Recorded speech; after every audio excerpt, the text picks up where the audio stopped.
Before the world knew flame or fate, before the sanctum raised its gate, a dragon wandered tired and worn through misty skies of silver morn.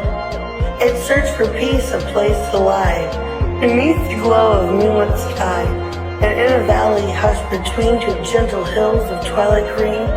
It bowed its head in softened light, and drifted deep to dreams of night. It dreamed of fire burning bright, of honor shining pure and white, of moonlit sacred, calm and true, of secrets old and wonders new.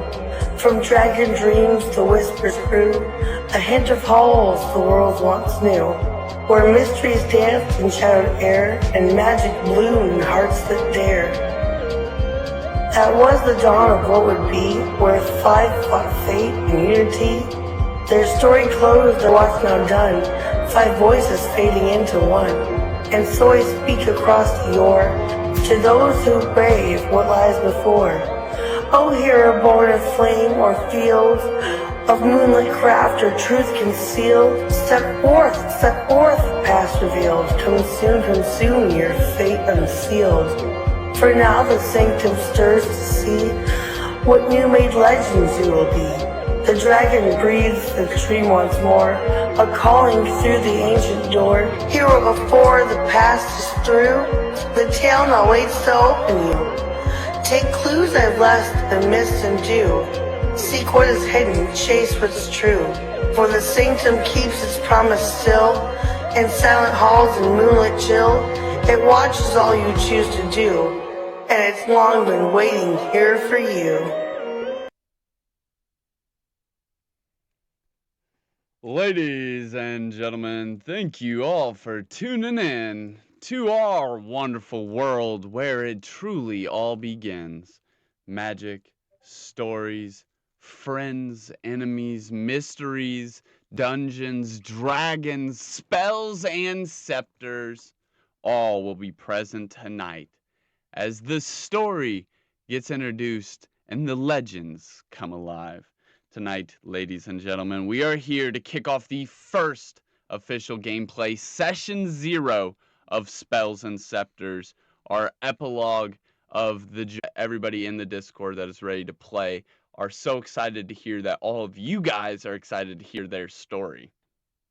So thank you guys all. That is a lot of energy. We'll channel it. We will definitely drop a spirit bomb in the podcast, I promise. You guys are just going to have to wait. Appreciate you guys all for the amazing support, though. Let's get rolling. Is everybody that is here in the Discord, all of our friends, are you guys ready to play? Yes. Are y'all ready? I will be the judge of that, I guess. As we we'll find out. You jellyfish jam. Meh. Oh, there it is. Yes, ready. So there is a couple things that we got to explain, chat. We first of all, before I actually start giving descriptions and stuff, we are not going to be able to see the map at first, and there are some storytelling reasons why. It's going to be a blank grid, but I have so much stuff ready. We're just not going to get to see all of it in Session 0, as I don't want the players to blow up all my pretty new toys right off the bat. And I've told them basically try and do anything you can, and so I don't want to show all my shiny things off right at once when they're getting chaotic. So there is not going to be a battle map for the first half of this. It is going to be like classic D&D. It's going to be all up here in the mind, but we have introductions that are going to happen rather quickly. And as we talk and explain this, everyone's going to finish out their character sheet. And as each member is introduced and each character sheet is finished, we are going to give you guys the map, which is for right now just a blank grid. And we're going to introduce the players there. They are all going to be making their way to this destination for some reason anyways. So we're going to get into that and drop right into the opening tones and the opening monologues for it. If everyone is ready and everyone understands how Session 0 is about to start, I'm ready to yank the cord and drop it like a grenade, baby. Are we ready? Yes, sir. Right. Yeah. All right. Well, then let me formally welcome you to Spells and Scepters. Oh my God. Let me formally welcome you to Spells and Scepters in the continent of Arcanum Nomadica. Here, you are going to be a wizard that is going to discover your true magical potential. Because whether you know it or not, I know each of you to have the potential to be a legend. Your story will not only be told, it will be engraved in stone as castles are built upon it, as great monolith structures are built with it. Your story will go on to tell many stories. This will be the inspiring start of all of Spells and Scepters, whether it is I as the DM or whatever DM shifts in next. Your guys' story will go on to be told for many stories to come. This is Session 0, Whispers Before the Beginning.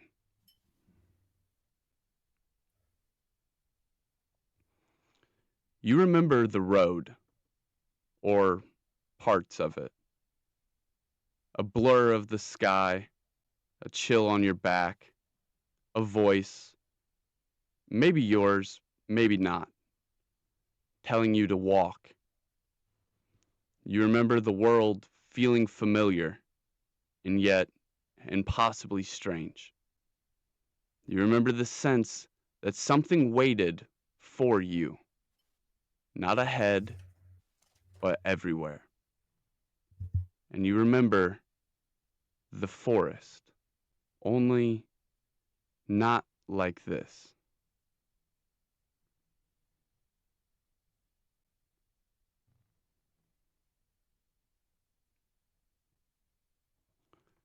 Our first hero emerges. Savage, hope you have your character sheet pulled up. Yes, sir. In Whispers and Legend, he could be the future greatest whisper. Noble, honorable, but where is he heading?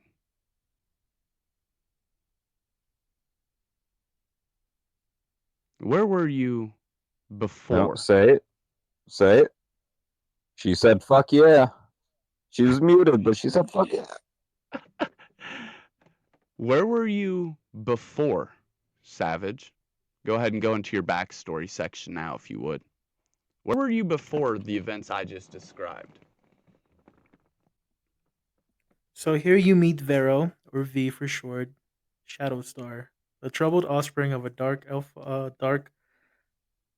Veilborn father, Vork Shadowstar, and a Arkling mother, Alara Moonwhisper. Vorks, his father, a ruthless shadow magician, was a member of a dark cult seeking power in a mortal realm. Alara, a naive healer, was captured by Vork's cult and eventually, well, let's just say their encounter left a lasting impact.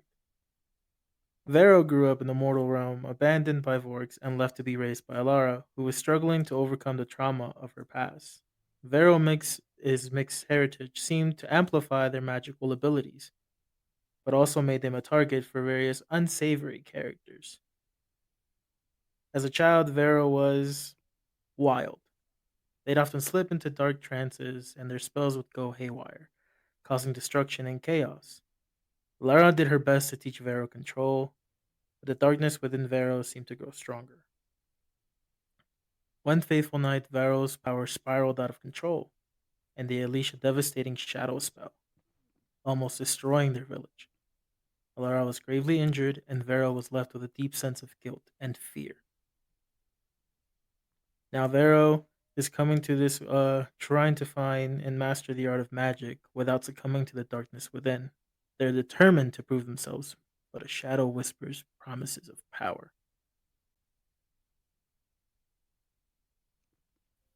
That's where I was.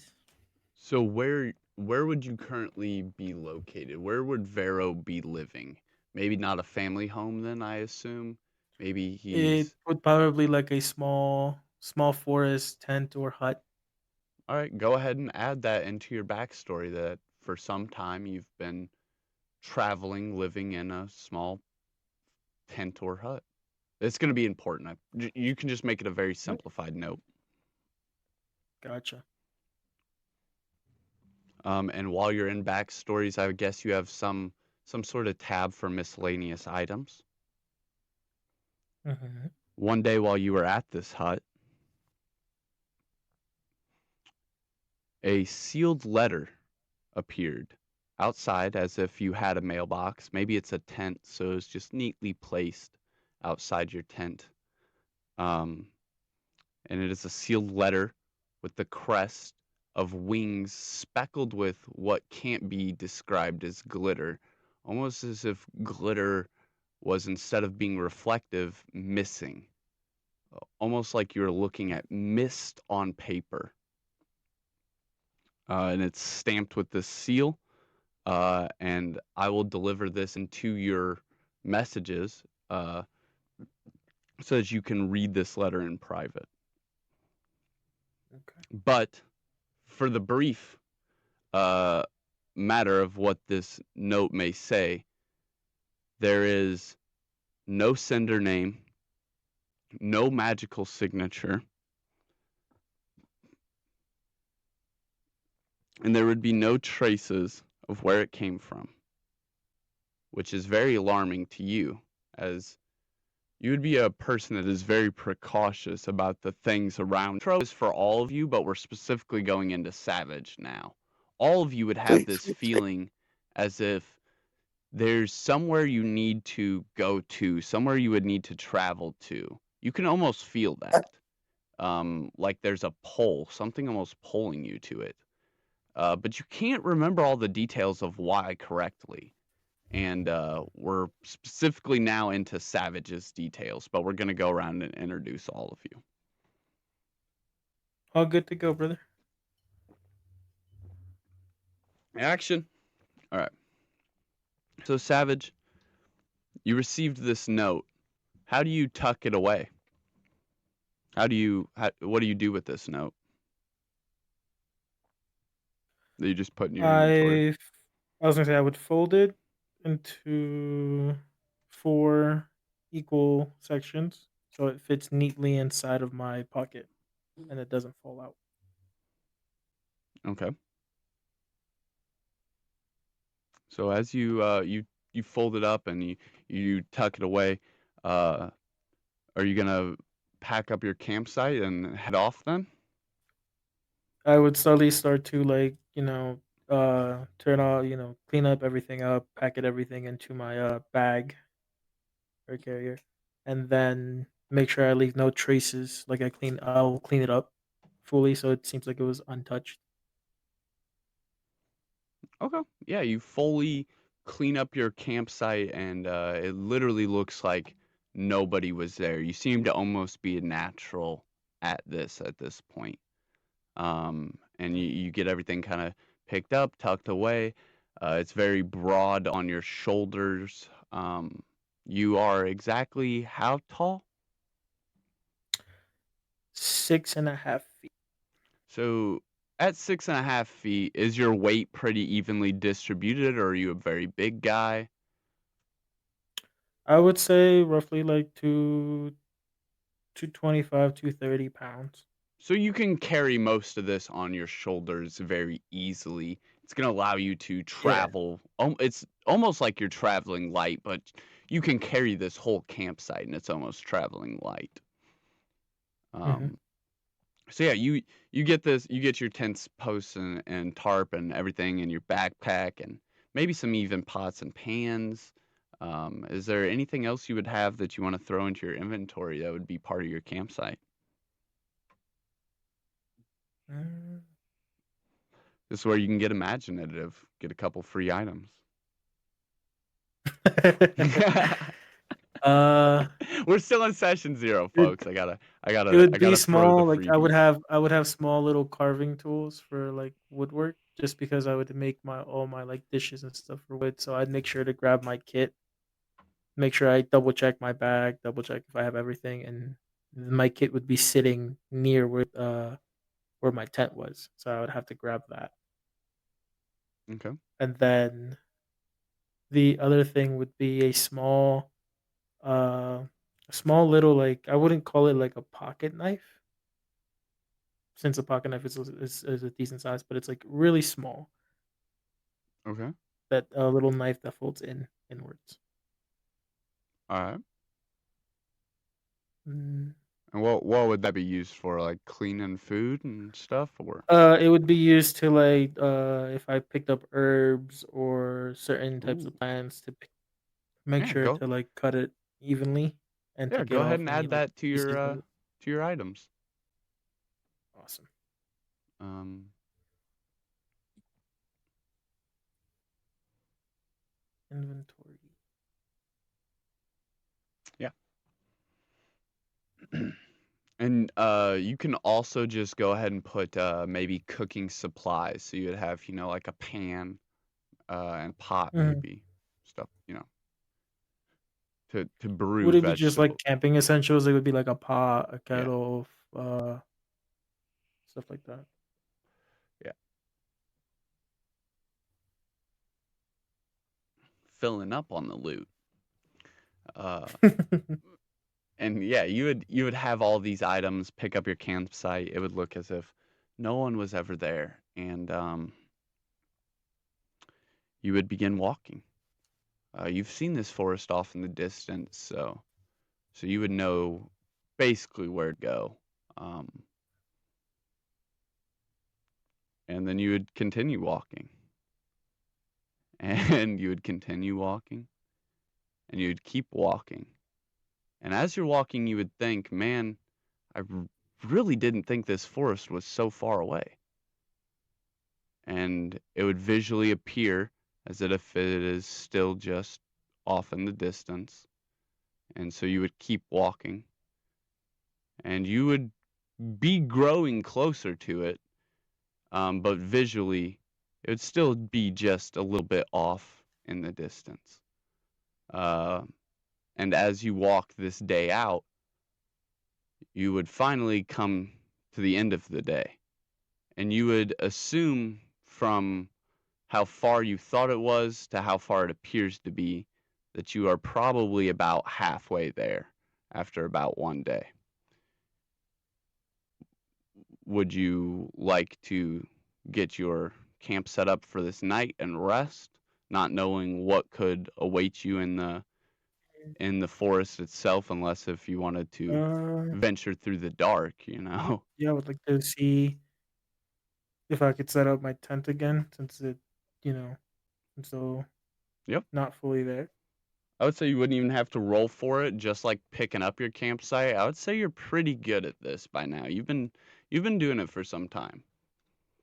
So Yeah. yeah, you get your tent made out. What else would you do to prepare a campsite besides just getting your tent up for you personally for this I would character? Yeah, I would try to look around, make sure that the area that I'm in has a lot of dead greenery, like some dead branches on the ground, dead leaves, anything that's dry. So it would make a great fire starter. Would you say these are things that you would have been looking for as you're trying to find your place to set up for the night? Yeah, it'd be like slowly like while my Yeah. journeying to figure out like where the So I evidence won't I'd even be make a taking me. roll. So I'd have As you were walking all this time, yeah, you would have found plenty of things, and you'd been like, "Oh yeah, that's a nice spot to think about coming back to if I'm gonna set up camp near here as it's getting dark." Yeah. So you get all that set. You get a nice little fire going. Um, or you get a fire set up. How do you get a fire going? I would make sure to grab all the dry and dead wood that I've collected, and try to find a decent amount of rocks to make a little pit Okay. and put all that there. Then I would take my small knife, and find a type of rock that allows me to spark a little spark going into the shrubbery. Yeah, you're able to smack If some dry rocks together inside of this little Mhm. rock bed you've made of stuffed down, dry, dead foliage, and maybe some bark that's fallen. It's been a very almost hill over hill type path that you've been walking on, um, laying into some of the world here. you are just outside of a pretty big area, a territory.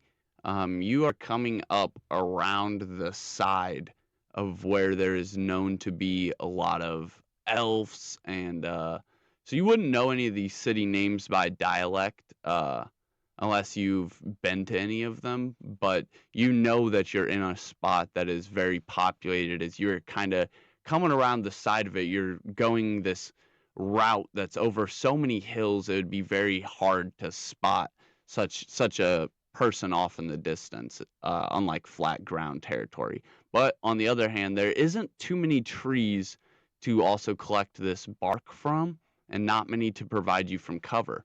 But as you get closer to where this forest was off in the distance, there are seeming signs of more dead plants on the ground as you get closer to it. So you have collected some of those up and smashed them down into this fire pit, and now started a fire. You cuddle up next to it for some warmth, but I don't think you have any food prepared. So maybe there's some plants that you were able to collect on the way as well. Maybe you found like some A wild few, onions or those to say like a few wild onions, maybe 1 or 2 edible mushrooms. yeah, something Try and like. see if there's any insects nearby for protein. Oh yeah, there's definitely lots of insects. Actually, you feel very comfortable in the fact that probably no one is going to hear your pots and plant pans clanking around as you set up this fire pit because the insects are getting so loud at this time of night. Mm, So it actually adds a slight comfort to you, a almost natural camouflage of sound. yeah. Um, and yeah, you get that little stew almost going and get your belly filled, and then it is probably time to rest. And we'll pick up right back on your character there when we get to your solo vignette. Awesome. It is also night, which is a familiar time Sounds so for our second character. Solaris feels Yes. a touch from the sun when it is out, almost as if it is calling to her, but she doesn't know if she likes it too much. She is more of a night owl, being born as a moonborn.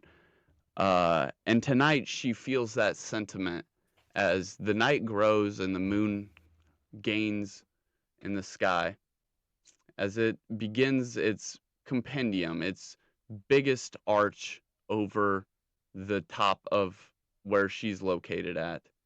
Um, the moon is all she can think about, not the path before or the path ahead, but the moon as it gleams down at her. Her character is introduced. Ray, if you'd like to describe your character as the moon is like beaming down at you, what do you visually look like? So I am, let's see, I am 6 feet tall. I've got long purple hair. I've got these bright orange eyes. Milky moon like satin skin. Um, I've got very strong like hips and strong legs. Um, I guess that's how I describe my character. Nice like robe, sort of like a nice like soft robe type of dress, like that. Oh, that's a very good description. And as you're looking up at the moonlight, what surrounds you? Where is Ray at currently in this world? Would she be at a campsite? Would she I be? am in a clearing in the woods. I've built myself a little house out of trees and moss. There's like a fireplace inside where it keeps me warm, does my cooking. Um, I've got, lots of animals, friends. I love all animals, but I have a deep connection to like any feline type of animals. Um, like I have almost like a bright orange moon feline eyes sort of as well, diamond. And pretty Oh, much I just kind of like keep to myself. Um, I never met my parents. I was raised by like different little animals in the woods. I found out how to, cut trees down. I've got a little small garden patch outside with just a few vegetables. Otherwise, I do hunt with maybe a bow and do some foraging as well. Fishing, most definitely fishing at this nice little stream, a little bit far away from my campsite. Very nice. So you would know Yes, yeah. this area very nice. Maybe you would even know some of the inhabitants. Um, in this particular clearing that I'm imagining you being set in, you are kind of near where Savage would be, but on the opposite side of the city. So if you Yeah. imagined us heading up north to basically the top of the map, where you would also have a view of this forest that he's heading to, you would be up in this almost enchanted meadows area. And maybe you would Well, even have seen some of these rare fairies that exist and live there. And some of them would even yeah. commonly know you. You would know this environment very, very well. Yes, yes. Very nice. So as you're sitting up looking at the moon, is there anything you're preparing? Are you getting a meal ready for the night? Are you just preparing to start your night? It is one of the biggest compendiums, like the biggest, brightest arcs where the moon gets as close to the planet as possible of the year. Okay. Yeah, I'd say I've got my fire already been going before it got started to get dark. I got my little, like a cast iron pot on my fire. Tonight I have some rabbit stew going with some carrots that I've grown, a little bit of leeks, a couple of mushrooms in there, um, fresh water from the stream. And I'm just going to enjoy my dinner, I guess. And just like I like to usually do, I'll lay down and stare at the moon, sit with my little companion animals, and well, that's about it. Yeah, there's a couple animals that actually just like naturally be around your campsite. There's a living rabbit. He Yeah. looks much like the bunny from Alice in Wonderland. He has this almost like some sort of top coat that is very worn and old, and his ears lie slick back, and he's standing up almost like a dachshund with his little arms kind of folded up as he's looking up at you as you're taking this giant spoon and stirring this giant cauldron of stew. And there's a couple foxes poking their heads around the side of your cabin as they're awaiting to see how many animals are going to show up for this stew. How good could it be? They're very, very sly and snooty, but you keep on stirring this pot anyways. Um, and just when you're thinking, I thought more of my friends, my forest friends, would show up for this dinner I'm cooking tonight, you see a pair of eyes pop out of the foliage just in the distance where there's a giant tree and some bushes surrounding it. And you see a familiar face, a fairy that you would come to know. He is the younger boy of a older sister fairy, and they don't have parents, and you do commonly feed them and some of their friends too. And he comes dashing up, these big eyes looking at you, and you figure he is very hungry as he runs up to you, but not in excitement.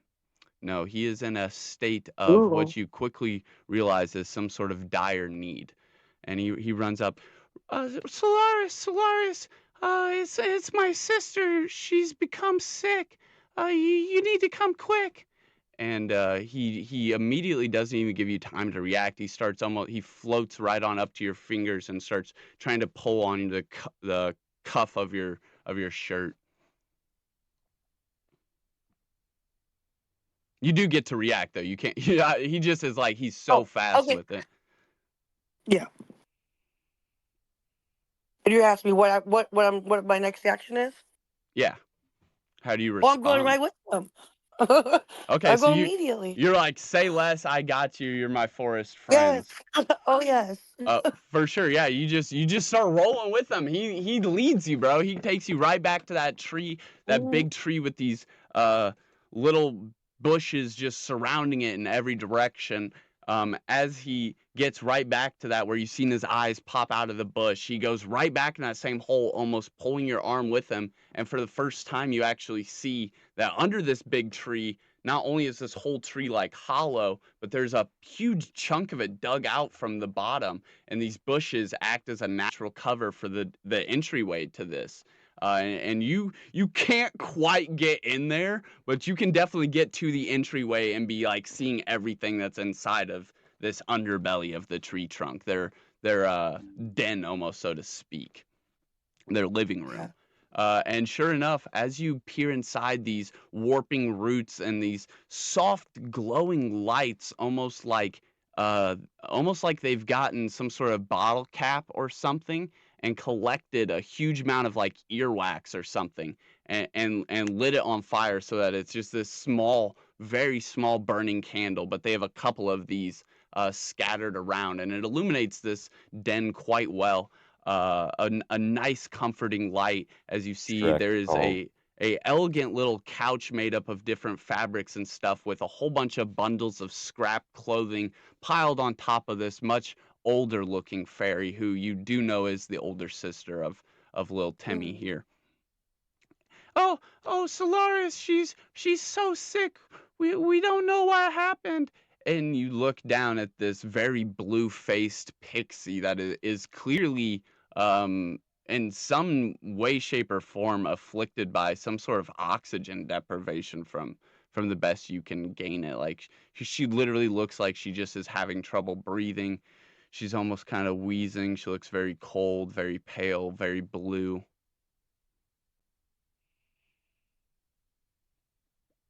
So I gotta decide what I'm gonna do. Yeah. What do you Okay, think? well, my first thing I would do, I would grab one of their pots, maybe go back to my camp, grab some like not eucalyptus, but like some mint leaves or something like that, and go back and boil some mint leaves in water and have her use some of the scraps of fabric after it's off boiling to breathe all that mint and that nice steam in. Mm-hmm. Okay, so yeah, you're basically like, just wait here, and I'll be right back. And you Yeah, take off to collect these things back at your campsite.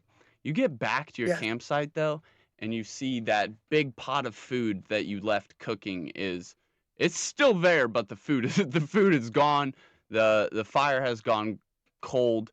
Um, it has taken you some time to adhere to her and to think of what you're going to need to go and grab and to actually run back. And you can see that the animals around that you would commonly feed, they've taken care of that food for you. You won't have to clean it up. Everything's like licked I clean. almost said before I went to go help the little guy that I was just gonna take it off the fire and set it to the side just so they could eat it anyway.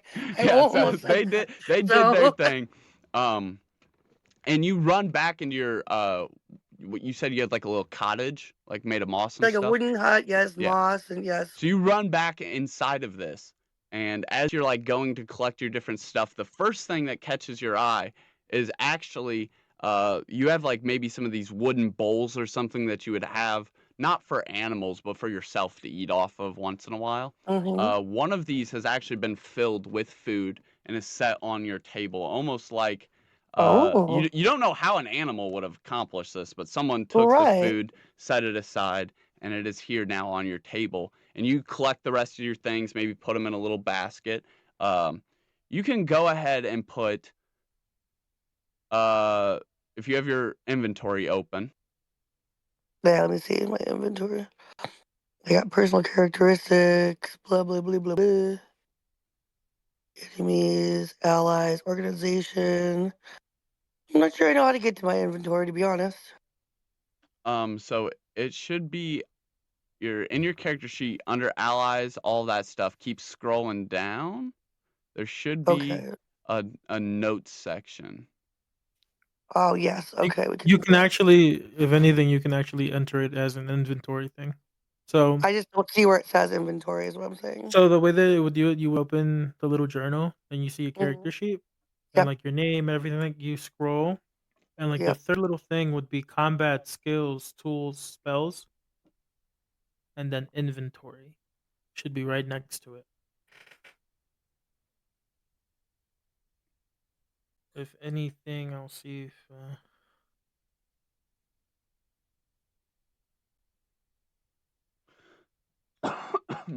not quite seeing that, but I definitely got my notes. I can find the notes. Oh, okay. Then So. you for now you can just put it on your notes. Okay, I'll put it in notes and other. All right, I'm ready. All right. Add the following item: healing potion, SM. Parentheses. SM. Yeah, SM for small. Yes. Okay. Parentheses +2 I- plus D4. Plus Letter 2. D, the number 4. You said Plus plus 2. 2 D4. No. +2, Oh. as in gives you 2 health just Yep. for drinking it, plus Got it. D4. Okay. Yes, and then you also get to roll a D4 to add a bonus to that too. D4. Okay. And then in parentheses, do a new parentheses, Okay. 3. That's how many of them you have. You 3. add 3 All of right. these small healing tinctures to your little basket. You've already combined some of these incidents. You've taken care of some of the forest animals before. Yeah. Okay. So you have these little small antidotes ready to go for smaller animals like this, and pixies and stuff. So you grab these 3, and I'll also say grab, you can also add to your inventory, what did you say, for the plants you wanted to What I grab? said? Mint. Go ahead and add a bundle of mint.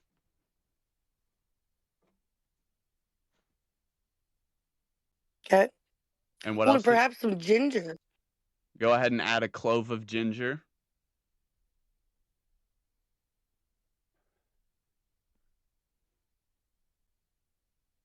Okay. Anything else? You can grab one more if you want. Let's Some say ginger. cloves. Let's just say cloves. All right, sure. Yeah. All right, so you stuff all this away into a basket, your book bag, what? Yeah, probably a little basket. Yeah, you stuff this away into A a little hand-woven basket. little hand-woven basket, very, very Red Riding Hood. You just like stuff this Yeah, all away, kinda.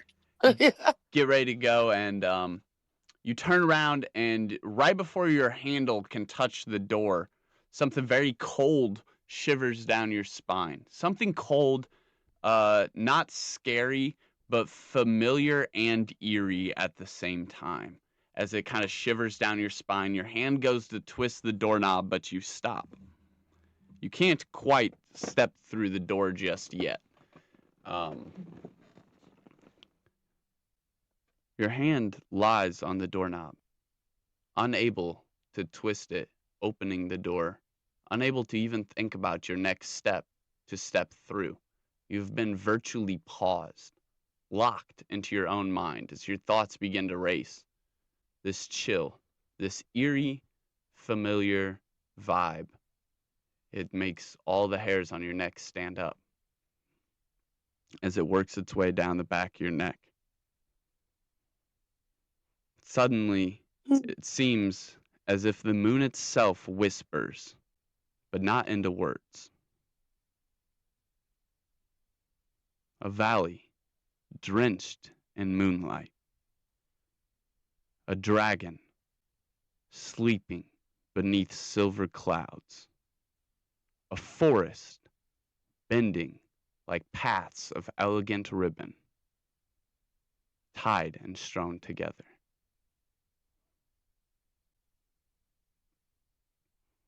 As this eerie feeling unravels and your hand grips the door and you can feel yourself getting your physical ability to clench it back and twist it, you hear a soft female voice that you can only describe as familiar to your own.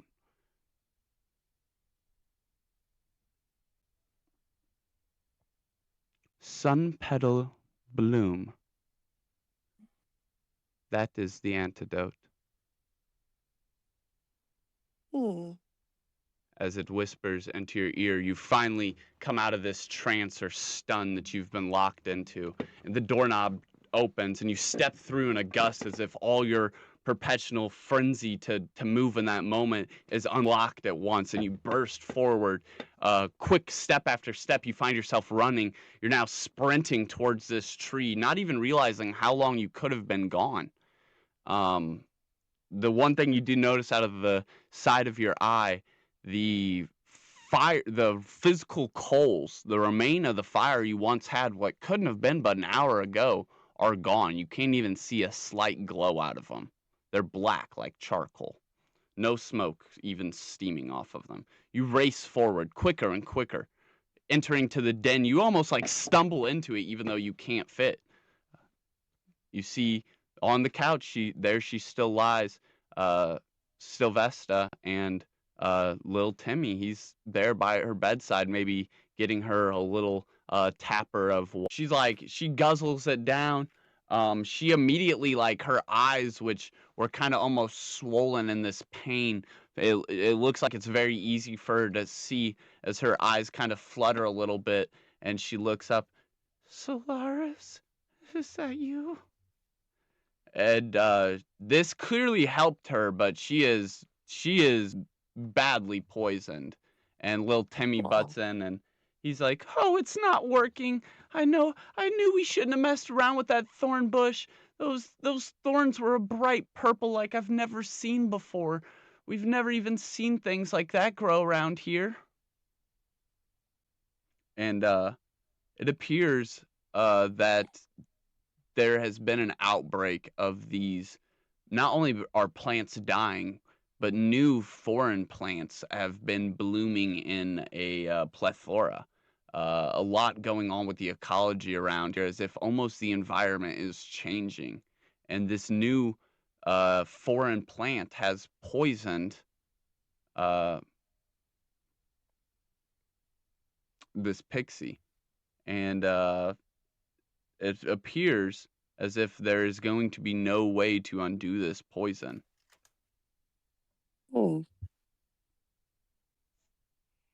However, there was a whisper in your ear after the moon got done talking that told you, just simply, you can hear it echoing again. The antidote is sun petal bloom.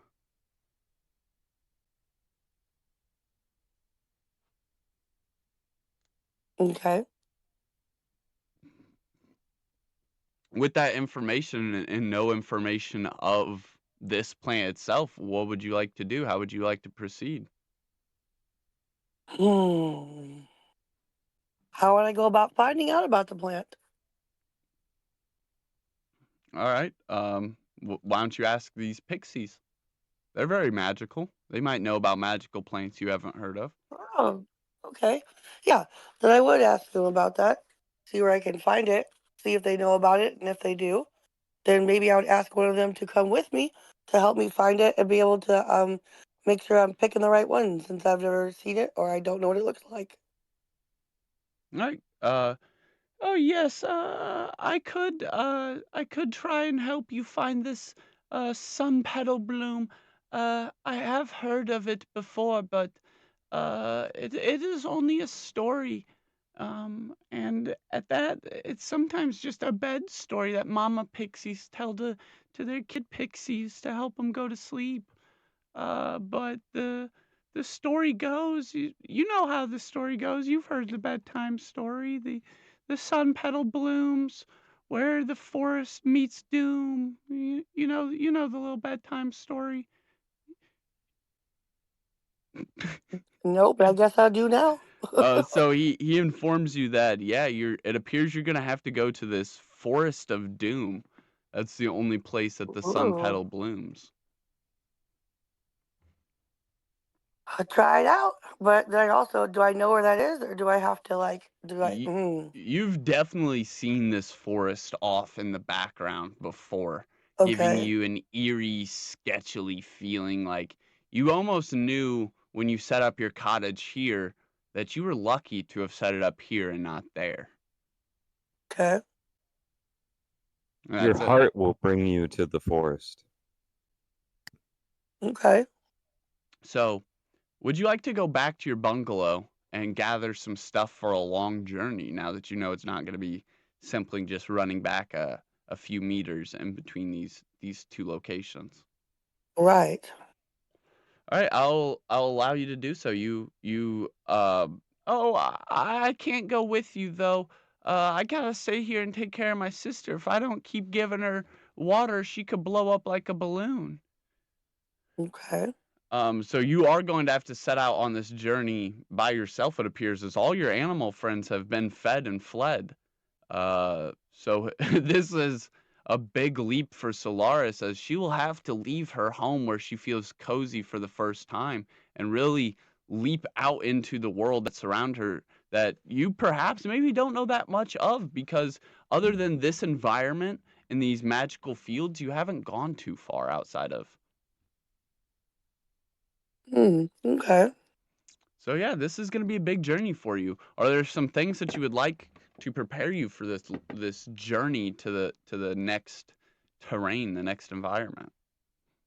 Most certainly. Okay, so I guess I would have like a backpack, my backpack type bundle set up. Am I writing this stuff down? Let's just assume that you have a backpack and you don't have to write that down, but what would be in this Okay. backpack? Okay, so my big hunting knife. Oh, okay. Put all right, so go into you're going to need to write this down. Okay. Um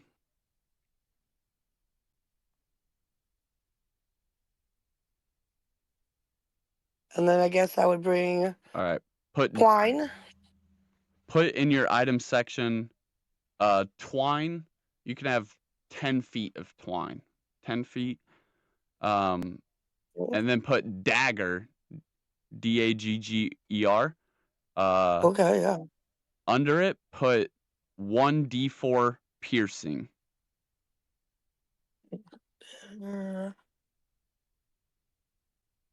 1d4 piercing. All right. What else would you like? Okay. I would like. Hmm. Did you say I got a that you had couple a things in bow? mind. Yeah, yeah. Is that allowed? Yeah. Yeah, I'd like that. All right. I'll give you the very most standard bow that would be able to be built well by hand. Like, you're not necessarily a bow crafter, but it would be something decent you've made to be able to hunt. Yes. All right. So just put hunting longbow. It is a decent size bow that would be made for hunting bigger game. Okay. And it has 1d8 of ranged damage. And then somewhere near this, you need to also put stone-tipped arrows that also do a 1d4. And I'm not tracking people's arrows. That's just gonna be too much. So just use Stone them tipped arrows, sparingly. 1d4. Yeah, use them sparingly. No, you do not have infinity arrows, but it's just easier to track it as if you had infinity arrows. So imagine you have a Okay. bundle of arrows, try and use them sparingly. Okay. And they do 1d4 of damage on top of the 1d8 that your bow does. Okay. Plus your strength modifier. Okay. And that's your bow. That's 2 weapons. How about some utility stuff? Maybe like a large tarp. You have the twine. Maybe like a large tarp you could make a tent for Yeah. yourself out of. Yeah. That's what I was thinking. So large tarp. Just call it that. Yeah. And is there anything else at all you can think of you would need for a long voyage?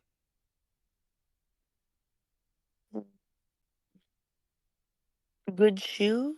I don't know. No, just anything you would want to have about on you. We'd assume you have good gear for just getting around the yeah, forest yeah. and stuff, the I guess meadows. pots and pans. Pots and pans, you got to put those in there. Yep, Pots and yep, pans. pots and pans. Okay, shovel. Can I have a shovel? Sure.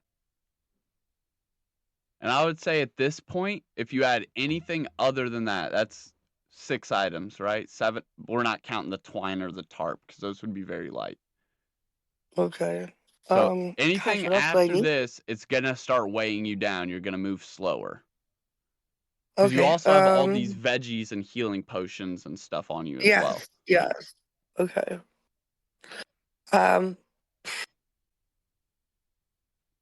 Maybe just a blanket, maybe, and that's about it. All right, yeah, I'll say you could also carry a blanket. That's fine. Yeah, I'd call it that. All right. You set off then. You begin walking towards this presumable forest.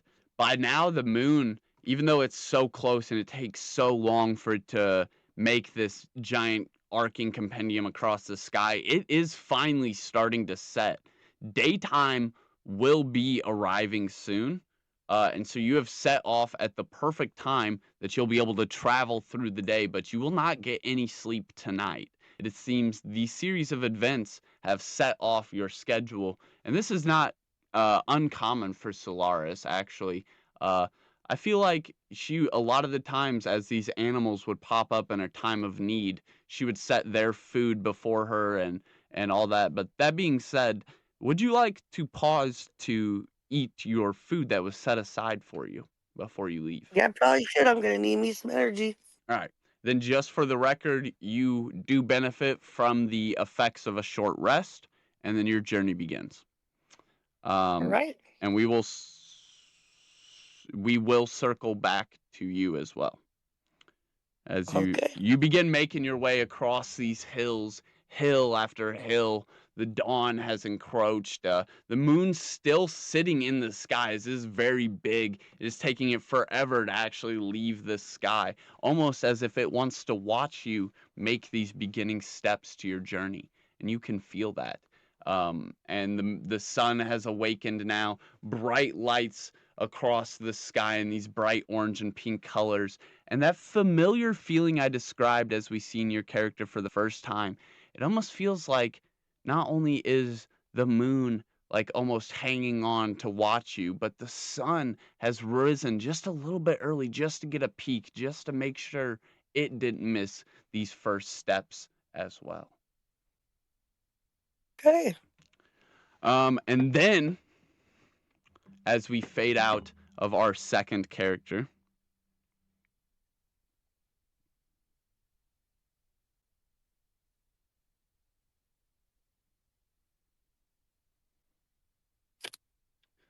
on this night where the moon was so close to the planet, it was so bright and so big that most of the stars could not be seen, glowing softly in the background of the luminescent starry sky night. You could not see that night that the stars were arranged slightly different than they were supposed to be, as if they had aligned somehow cosmically. Of these 4 stars, slightly spinning in the sky, they arranged like a diamond and reflected a twinkle right into Cloud's eye. His eyes fluttered awake. What do you look like, Cloud, as you lay here on this outstretched, tattered cover? What does your character look like as this moon, as the light of these diamonds in the sky slightly twinkles down a little bit brighter than the moon, specifically just for you?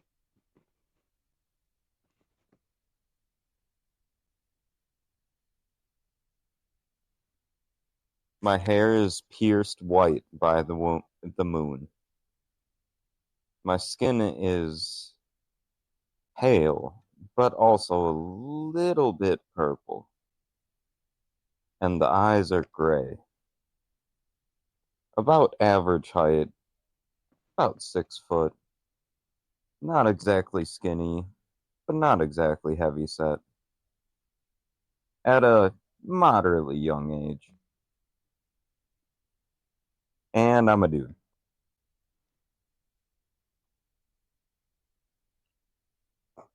As your eyes awaken or flutter open, and you do awaken, there is no thoughts of this light that is currently in your eye. Instead, there is one thought, a fleeting thought, something that is going to disappear from your memory very, very quickly. It is the thought of the dream you just awoke from. But in this dream specifically, that you just awoke from, that is fleeting from your mind, you saw an iridescent stag, hurt, trotting, limping.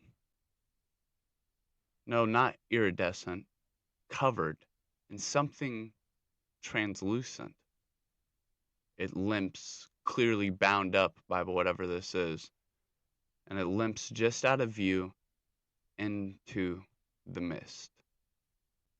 The trees around darken from a autumn brown to a pitch black, each crevice in them lining up like a wiggly worm, as the notches become eyes that focus upon you. This is a forest you've seen in many of dreams before. And then this memory fleets from your brain. As the starlight keeps twinkling directly in your eye, you become more and more awake. You have just benefited from a short rest, and you awaken kind of in a daze as this dream fleets very quickly. And you can't help shake off the feeling that it wasn't just a dream. You look beside you, and there is, and now Wax, you may introduce your character. What would you look like?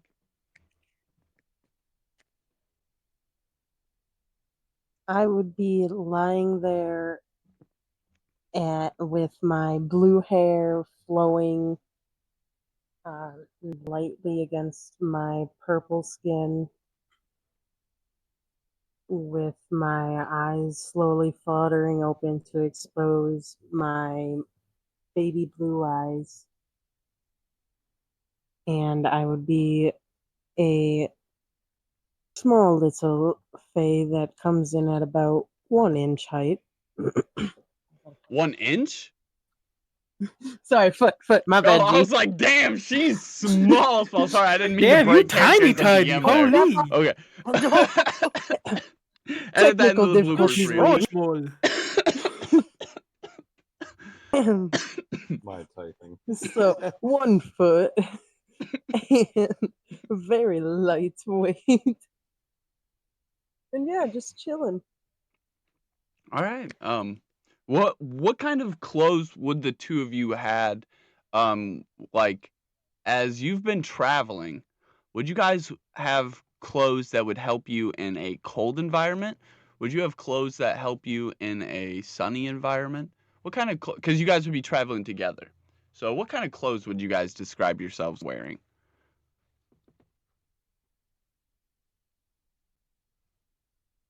That's for both of you. Well, we're kind of just wearing the raggedy clothes that we found laying around. Well, I got like amnesia or something. So I just be like chilling with like a cool ass hat and something to cover up with. All right. Yeah, Nice loincloth. that sounds very good to me. And without revealing too much, how long have you two been traveling together now? Long enough to have a singular nipple piercing. Would this be a year? 2 years?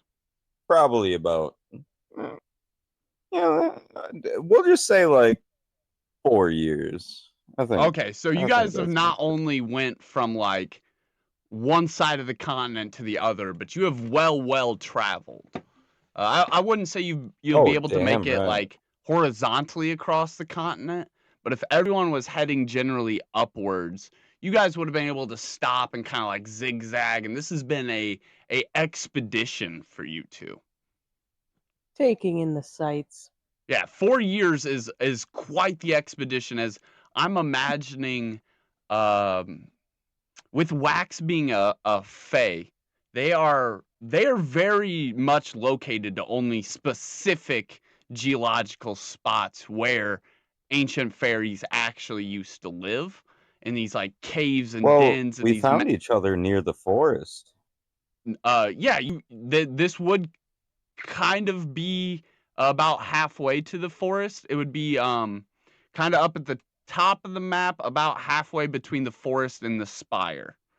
So it would be somewhere over in that general direction near the Stole Spire Tower and where the like enchanted Tower?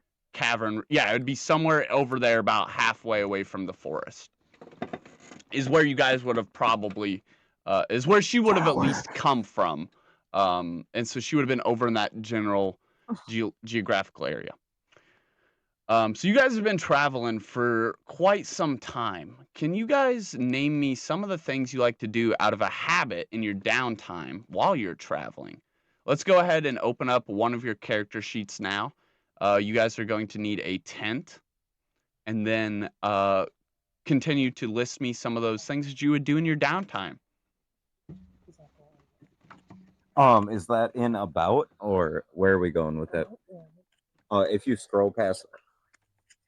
Yeah, it'd be in about, but it's not going to be in other. Savage, where did you put yours? Your equipment?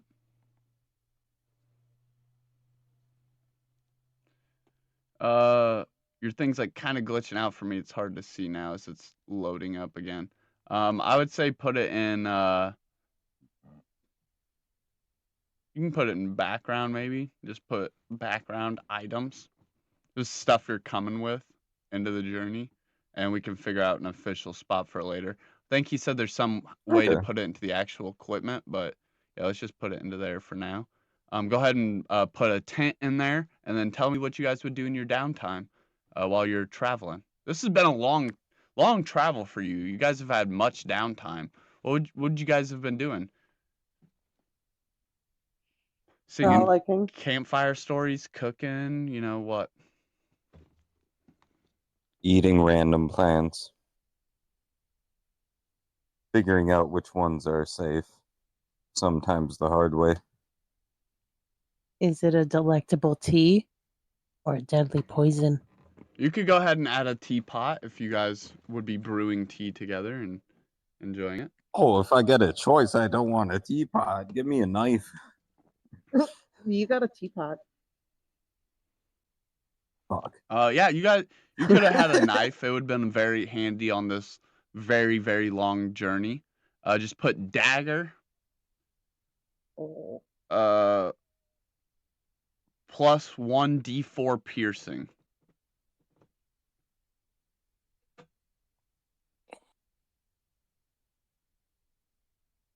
I'm supposed to stab things?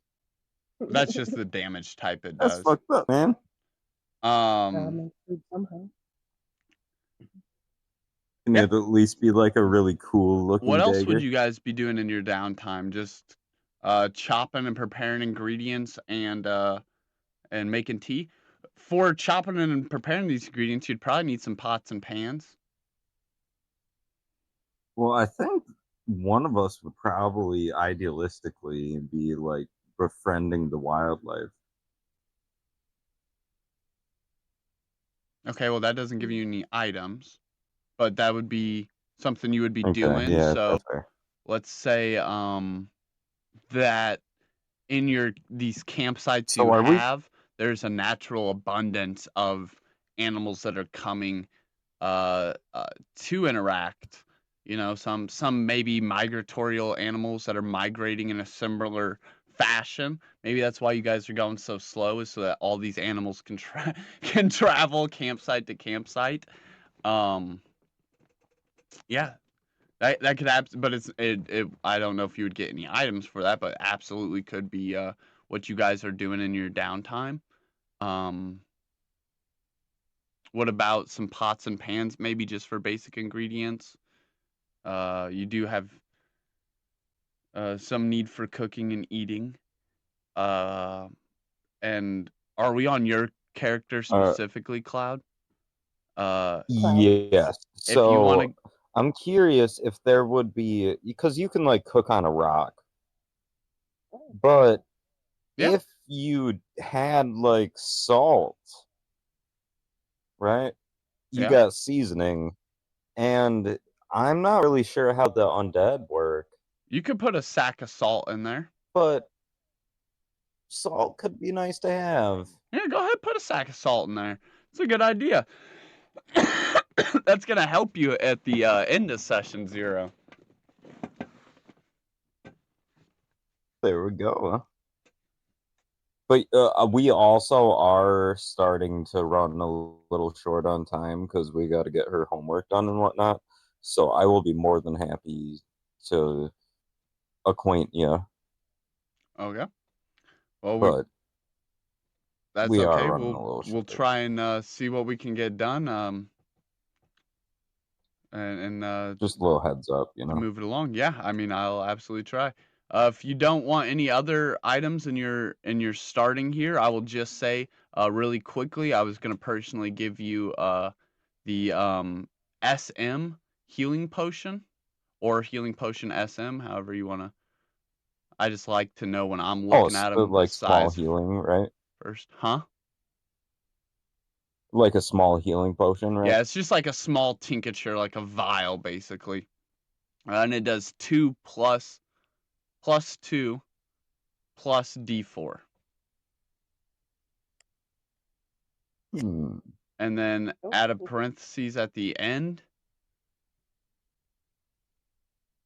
and put 3 and then another parentheses, and that's how many of them you have. Could I perhaps instead request a totally random potion by the roll of dice?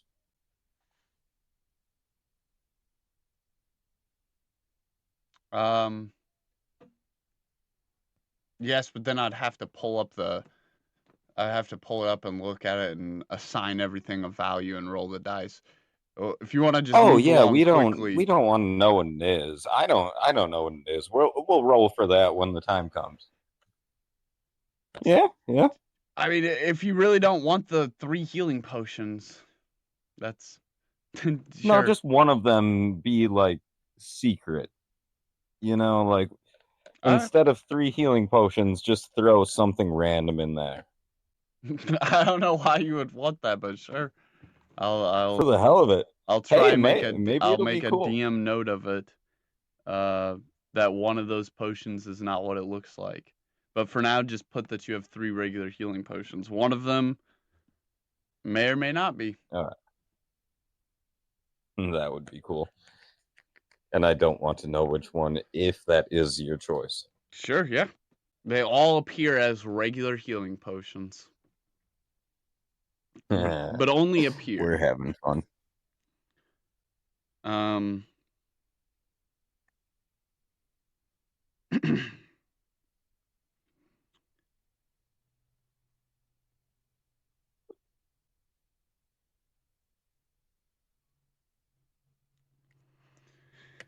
Okay, so over to Wax, who you basically just watch Cloud come to life out of his sleep as these stars are like shining down, beaming him awake. He awakes in this kind of fluttered state. The two of you are sitting in this field. You've been journeying for some time. I'd say maybe there's even a feeling that there should be animals around you guys right now, that you guys would just set up and nest down and there would just be animals around. But in this particular case, this scenario tonight, there doesn't seem to be any animals. Actually, it is the quietest it has been. with the moon so large, looming in the sky. The silence is almost amplified. But you can see Cloud, your Jimbo, your trusted friend and companion that you have been traveling with these past 4 years. You want to add a little bit of the roots into where you have come from. Where does your story as a person begin? Your origin as this Fae. So, like, would this be where I would be able to say where I met him? Yeah, sure. If that's your origin, yeah, I Right. think if that's like as far as you can recollect in this character's memory, then yeah. Yeah. Go ahead. So, basically, what I can remember is one day I was just vibing. It was this fine ass day. Had been wandering, looking for new supplies, when a gang of wild ass turkeys, they just jumped me and they ended up damaging one of my elegant wings. Now I was just lying there, unsure if I'd survive or not, And then this big old shadow just gleamed over me, and it was Jimbo. And next thing you know, he was like, "Oh, hey there, little thing."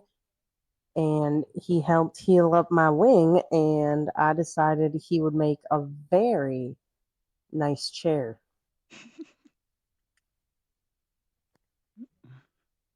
Right on. Jimbo, this is also your character vignette as well. If you would like to approach things from how you remember, I would say maybe even you guys start talking about this as you're sitting out here watching the moon.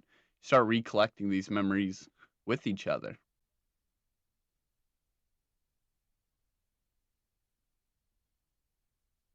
But yeah, man, like I was just sitting there foraging,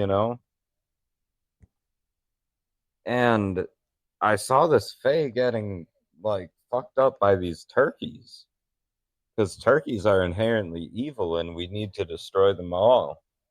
And Thanksgiving is coming up, so that's just a fucking bonus. And then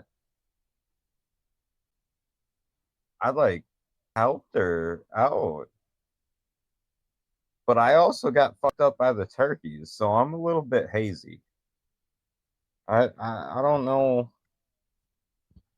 what exactly that entailed, but the turkeys fucked us both up. And somehow she helped me out and I helped her out. And we kind of helped each other get back to health. And so you two are exchanging these mementos of your memoirs together. You guys are actually having this conversation, talking back and forth, recalling how you met and how long of a journey it has been. As it is now, Jimbo, that you also notice how empty this clearing is. All the animals that have been traveling with you, they do not seem to be nesting with you tonight, which is odd. Um, the moon, Yeah, there is an ominous ever void in larger, the air. still getting larger as it gets closer and closer, completing this climax compendium swing across the night sky. It is huge. There is no darkness left in this field. Both of you feel something. You don't know what, but there is definitely something. Your conversation comes to a slow halt as if you guys continue talking, but then Cloud notices and or Jimbo notices and did you introduce your name for your character, Wax? What's up? I'm Schnur. Schnur? Schnur. Schnur. Okay. Perfect. I didn't catch that. Schnur. That's my bad. Jimbo, as you notice how empty this is and how gigantic the moon is, Schnur, you also notice that Jimbo has now gone quiet and his attention isn't caught on the giant moon in the sky. It's caught on this clearing and how bright and empty it is.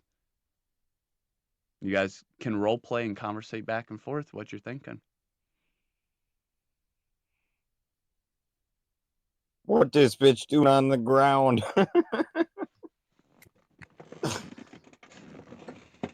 Yeah, we'll let her go with that. Looks kind of ominous. Should we check it out? Look at the clearing over there. And as you Nah, bro. and as you begin checking Let's out chill. just simple things around you, the thing that you really can't notice until you focus upon it is the mist. The moonlight has almost enchanted it to where it is thick and heavy, but almost invisible, as if you could see right through it. Cloud, your mind instantly flashes on that dream that fleeted so fast. The way that deer looked almost translucent. It appears to be the same effect that the fog has, Sorry. and you literally can't see the fog as it gets closer and closer and closer and stops where the moonlight is perfectly entranced at its brightest point, which you guys are actually standing directly in the middle of this giant circle of the max moonlight beaming down the brightest ray of the night. Those stars that were shining to you, they've disappeared. The blurry night sky fades out in this hazy evanescence as the moonlight focuses. It feels like it's almost a veil protecting you as the mist gets closer and closer and closer. But again, it's almost translucent. Very hard to see unless you're looking for these exact density of speckles stacked on top of each other. You can continue conversating if you wish. So it feels like with the mist, the stag of the night approaches. Unsure of what its intentions are, I go towards it. You could to figure out remember kind of what's up. you could remember that the stag looked hurt. It didn't seem predatorial. Oh yeah, the It seemed stag as if did it look was hurt. limping or bound up somehow. Oh, I guess I go and see what it's ensnared by. You don't actually see the What's stag. holding it back, Your or mind is how just it's hurt. flashed to it. Yeah, almost like a past life, huh? Like the mist is enchanted with the same effect the stag seemed to be enchanted with.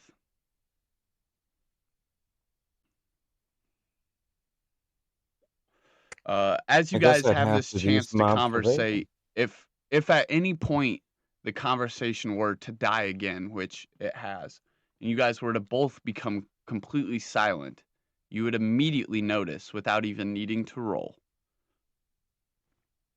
there is a very, very slight ringing in the air. And in fact, it is as you notice this ringing that the veil of moonlight, as it hit like that perfect climax, has begun to wane as the moon now has begun its lowering. It is now fully climaxed into the sky, been at its brightest point, and is now beginning to arch down. And in this moment, the veil around you begins to wane ever so slight. The ringing picks up in both of your ears, and you guys have a shared vision. Something both moonfolk would know about, because you could go into a state that would feel very, very similar to this. And the Fae would also know about this vision, as it is very commonly known for fairies to have a fairy circle, which is anytime you're in parts kind of unknown, if you see these circles on the ground, it is usually left by a fairy. And stepping inside of one can activate a spell. and you believe that what just happened, being inside that perfect circle on the ground, could have something to do with fairy magic.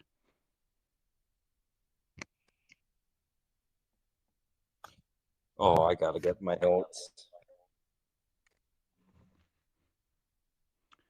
In this shared vision, you see one sister brushing her hair, locks of bright red crimson flowing like what you imagine it to be touched by sunlight.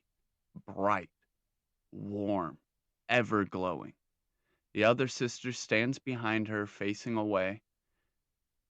Her hair long, blonde, running down her back in these perfectly brushed flatness, laying together as if it took hours to put that way. The elder of the sister, the blonde, circles around, pacing almost in this half circle, making a almost iridescent crescent moon as she walks, leaving behind these iridescent footprints that look exactly like the enchantment you saw from the mist. As she steps back and forth, the two conversate. It is kind of muffled at first, but as this spell wanes in and the strength of this trance, for Jimbo, it feels much like you, like when you connect to your ancestor spirits. So you can definitely feel that you're like focusing in and getting a better visual quality, audio quality. And for you, Sherf, or Furf, correct me because I forgot. Snurp. Snurp. For you, Oh, sorry, Schnurp. Snurf, this feels No, I forgot. completely foreign. You haven't actually done anything like this, but maybe you might have messed around with some psychedelic mushrooms, and it would it would kind of feel like that. You feel like you're going into something. And as it becomes more clarified as to the scene you're actually in, you hear these sisters talking back and forth about fairies, about the mist, about a forest that has the answers to all of the secrets. Um, and then it ends, and you two are once again alone in the silentness of this meadow. No mist, waning moonlight, the vision entranced. You may begin talking about what you just experienced together once again.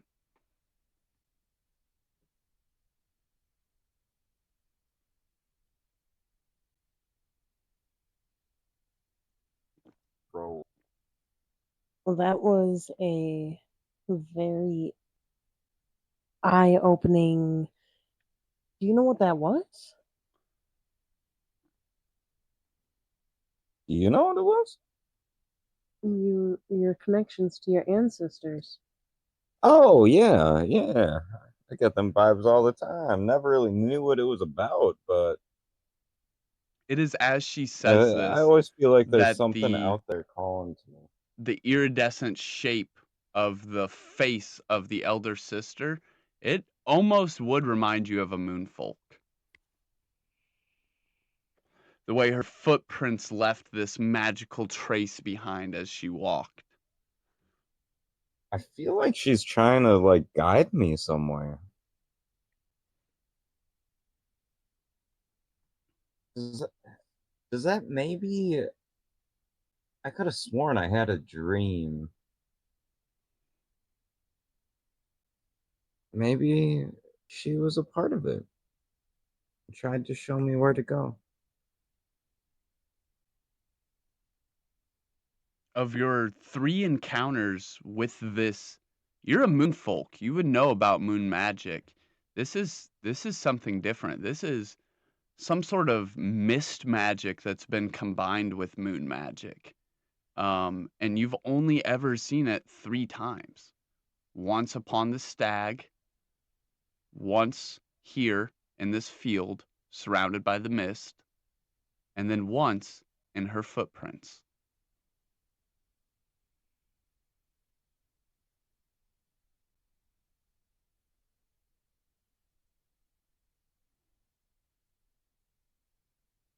Sorry, I'm going through notes here. You're good. You can continue exchanging. Does there happen to be like some light going on as well? Would you guys have had a campfire going? Oh, or would it perhaps be? Sorry, I didn't hear what you said. Invisible in the mist. No, the mist was invisible. Like, so Was invisible. the mist appeared to be not there unless you focused and like you really squinted your eyes and you're seeing this it's like in the Predator movie when he's like invisible but you could still see him moving around. You could tell that something's just not quite right there and there's something dense there. And that is this mist. You could see the speckles of light reflecting off of the mist of the very bright veil that was around you casting light outwards. It would make these very bright speckles off of the mist as it very, very dense, thick, almost like fog would have been closing in. Very, very powerful, strong mist. So it wouldn't happen to be like one of the most pure forms of starlight. It could have been. It was reacting with the moon magic in a very peculiar way. And what you know about moon magic and what you may have possibly seen of other train configurations of water magic in your travels, you could possibly assume that this is some form of mist and moon magic. And I would definitely say that Schnurf, you would have highly thought of this to be some sort of very powerful magic. It reminded you of the fairy circles that your ancestors would have made. You might even have been told some bedtime stories as a fae about this mist that guides you to these secret spots where fairy circle knowledge is stored, where ancient fairy knowledge is stored. And with time to You mean cognitively the think good about bedtime it, story of the magical myth? yeah, you might even think that maybe that bedtime story you could have just proven to be real. Like you definitely feel like you just stumbled into a fairy circle where ancient fairy memories or knowledge was stored. If I had to describe it as a one-to-one description, that would be what just happened.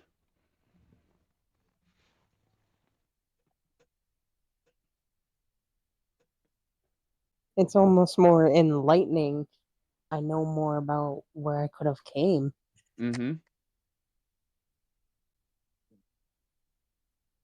So I guess I'm still trying to figure it out myself. I think that we were meant to go on a new journey together. I like that idea. And with that, there's only one spot that you could possibly think of to journey to, and that is the forest that they mentioned. And so, what kind of campsite would you guys have had? This has been a very long journey, and I know you have a tent. Would there be anything else you would need to pack up before traveling off? We would need to pack up our cheese cutters because we are also in a journey for the what was it? The great cheese. Yeah, All right. so I'm forever indebted because, we both helped each other out and stuff. So what we've been doing for the longest of time is searching the world for the world's greatest cheesemaker and the world's greatest cheese and trying to figure that out. So we've been wandering, trying to find this great cheese. It's more her thing than mine, but I'm her little indentured servant. Yeah, So that's we've got the awesome. cheese cutters ready. Go ahead and add your cheese Yeah. cutter to your inventory. And Oh, hell yeah. yeah, we're gonna start you guys on your journey. Your guys' journey happens to be actually a lot closer. Not only have you seen this forest before, but every time you turn around, it still seems to be the same exact distance away behind you. And no matter where you've traveled throughout this uh, diagonal route that you have, and maybe these zigzags that you've taken, no matter where or how you've turned, it has always been right there, just behind you. And much, much closer than it appears for anyone else for some reason, just narratively speaking. And you guys pack up, get all of these things, and without any sign of where your animals that have been traveling with you could be, you turn and head to this forest for the first time. It is no longer behind you. No. Now it is ahead of you. And as you begin, that is where we're going to fade out for you guys and jump back over to Savage. Let's fucking go. Dude, how much Let's get it. our cast and crew has now all been introduced.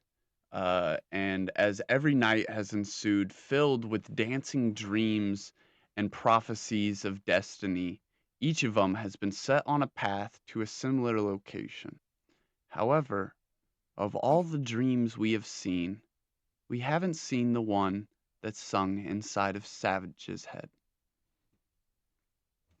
So we enter in again where we left off with Savage, him laying his head down for the night and beginning to dream. Savage, what is the most cozy spot in your character's life you can think of? Back in the village, our little home with my mom, having my small hay-filled bed and sheep wool pillows. You're tucked in very calmly, happy and comfortable. And if you let yourself feel it, everything feels as it should be. But if you let yourself sense, something feels off in this dream. Which would you prefer? What would you like to do in this dream? You're cozied up, everything feels good. Would you like to continue to give into this feeling? Or would you like to think about the lingering sense that haunts about you? I'd like to figure out the lingering sense. Sure. You think about it. Your mom brings you over these, not like a mud pie, but a hodgepodge of doughs and breads and a very poor budget dessert that is sprinkled over top in this very exotic and expensive chocolate, or what would be for a small clan, let alone a single mother. And it's sprinkled over top this hodgepodge of bread, warm just out of the fire. One of your favorite desserts that she could serve you. And just behind her, as she leans down, you can't actually remember this, but as in this dream, you see just past the windows behind her, out in the village, there is something, a lingering, lumbering tower of a shadow. It halts just past the gates where the forest may lie beyond. It sits there, waiting, almost as if it can't step into the moonlight that has perfectly encompassed your little camp. the dream continues. You're handed this cookie and you see this out the window.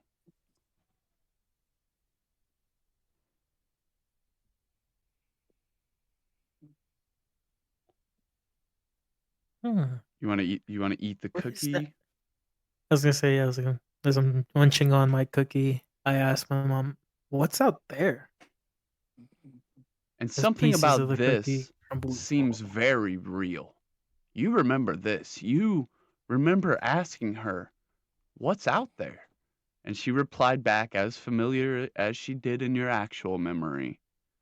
"Oh, there's nothing there. It is all fine. The moon will keep us safe. The moon watches us until the sun rises to watch over us again." And she kind of toddles you as if uh, you leaned into the sense, so you're picking up on some of the details here as an adult. You can definitely tell she has worried expressions on her face, but she's very strong and can hide them well. And so she comforts you as any mother would comfort her son in such a dangerous situation, almost uh, placing her faith in the veil of the moon and assuring you too that everything will be okay. She's ensuring herself.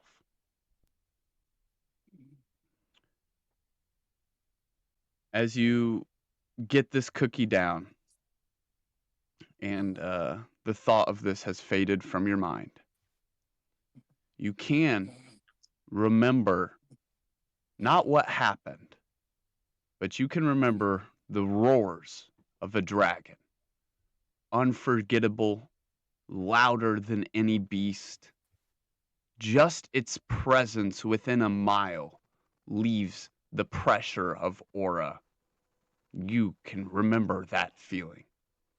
This lumbering shadow outside the gate, it is not that. But you remember the roar.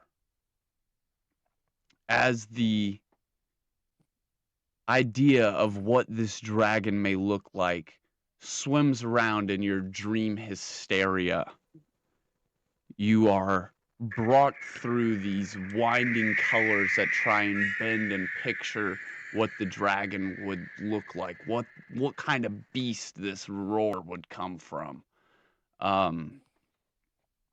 And as these colors of entropy bend and wrap around, slowly they begin to fade from their chromatic colors and into gray, and eventually that gray into black as the silhouette in front of you, almost shaping out that lumbering figure before every silhouette.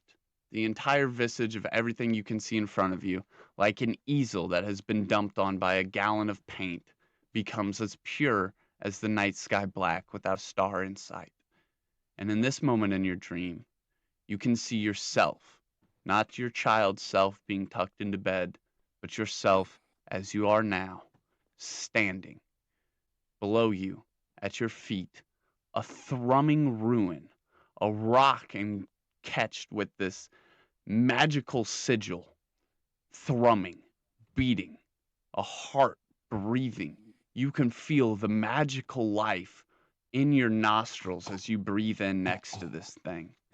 The forest of darkness arching and willowing, each tree swaying in its timber, each tree arching and growing as if it was 1,000 hands in the dark swaying around, bound to grab you at any moment. And then you awake.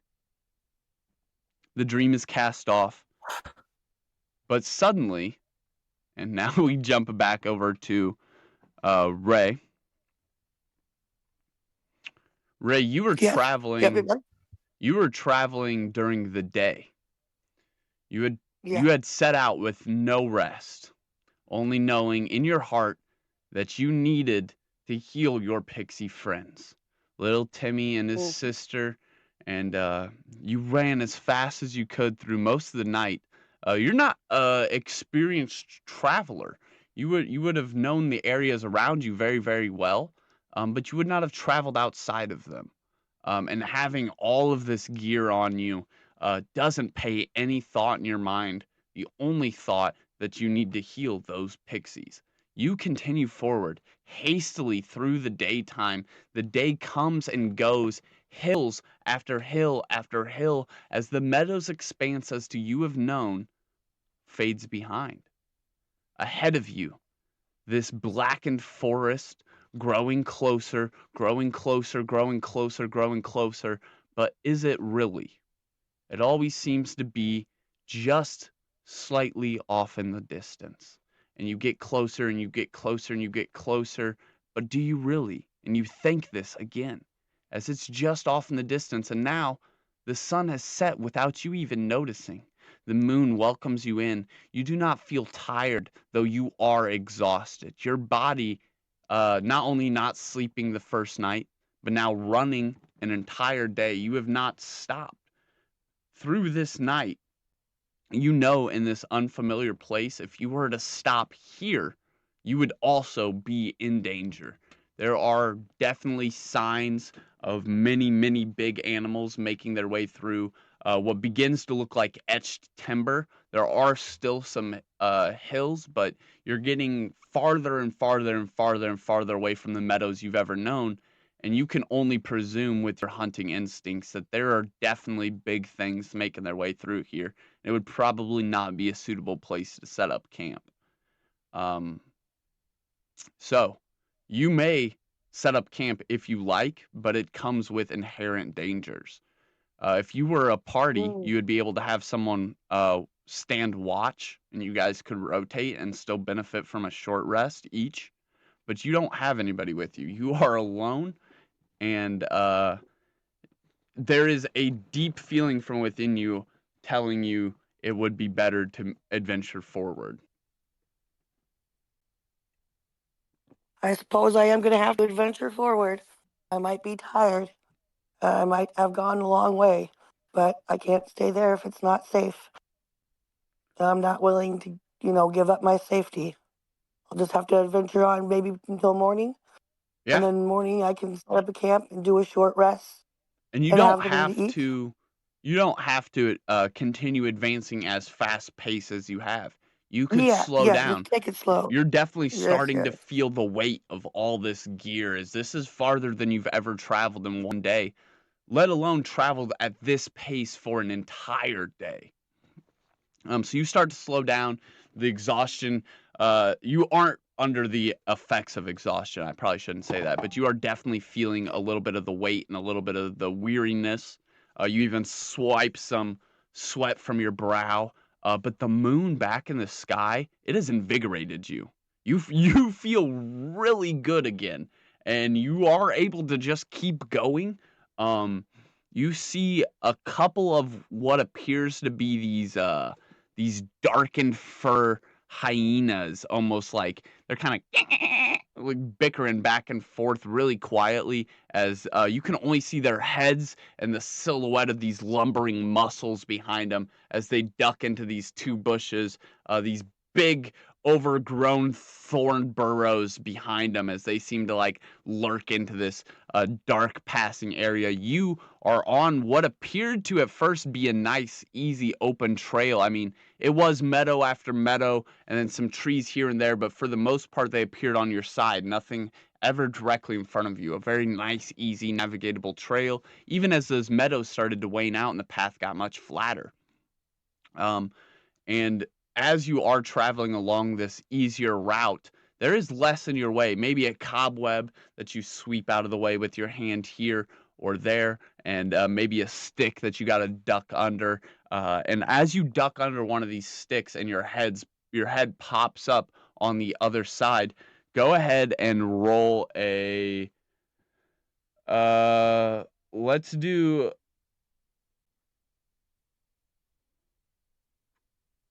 acrobatics. Go ahead and roll an acrobatics check for me. So roll your d20 and then add your acrobatics modifier. Okay. I rolled. Let's see if I can see it on the thing. Hold on. Where's the jet? 1. Okay, but what's your athletics modifier? Ooh, okay. What is your That's dex? still not. Huh? So it's +0? Yeah. It's +0, so she doesn't get a bonus. All right. Right, I Well, don't get nothing. that's fucking hilarious. So, as you duck under this Critical fail, stick, baby. One plus very zero. very briefly, you see this rough, ragged, big, giant savage. What color is your tent? I'm gonna go with green. Red. You crash into this big, rugged red tarp, and you just trample all over Savage. Like he's laying down, tucked up, having the dream of his life. He's like, "What the fuck's going on?" And then Not boom, here anymore. comes Solaris, just trampling through with all this weight on her backpack. She isn't going full speed no crap, dude, more. I'm sorry, man. She's kind of ducking and weaving, but she does not see you set up in this nice open area. She just fucking smacks right down into you. And you guys are introduced. So this is going to be your vignettes. Savage, just respectively, since she crashed into you, you get yours first. Ray, you get yours. Go ahead and role play out your guys' first meeting. All right. My body. Oh. I didn't see you there. I was running from these savage animals. You didn't see the big red tent just I guess I wasn't sitting looking. there? I was looking behind me, trying not to get caught. Come on. I was just having the best dream. Well, not really, but damn. Can you I'm sorry. I'm help sorry. me up? Yes, let me help you up. I'll help you set your tent up. I dust you off, brush you off a little bit. Sorry. So you guys get some introductions out of the way. The mess gets cleaned up. Would you like to maybe offer her a meal, Savage?